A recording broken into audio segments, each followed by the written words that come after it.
柯文哲的用人确实有非常大的问题啦。我简单讲，柯文哲的用人哲学就是用完即丢，他喜欢扮演那种威权统治者，所以柯文哲在市府里面，他就是天威难测，喜怒无常嘛。任何他的属下都要排一排，让他后宫选妃。议员的批评一定有他的观察跟分析啦，我不是很清楚。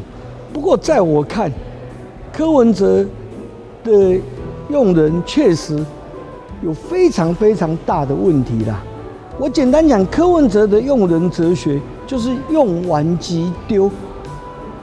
柯文哲的个性一向他喜欢扮演集权时代那种威权统治者的性格，所以柯文哲在市府里面，他就是天威难测，喜怒无常嘛。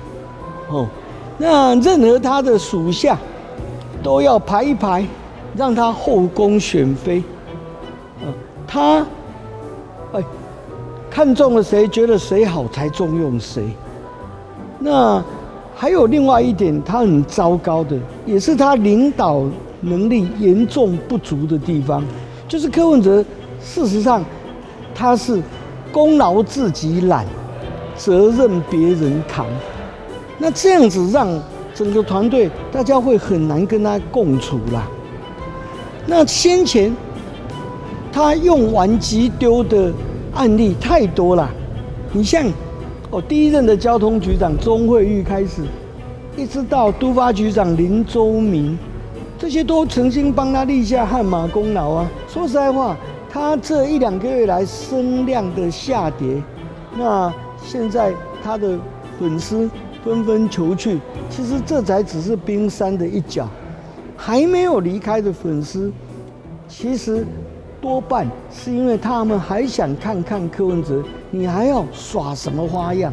事实上，并不是说他们就不离开或者就接受了柯文哲，不是这样。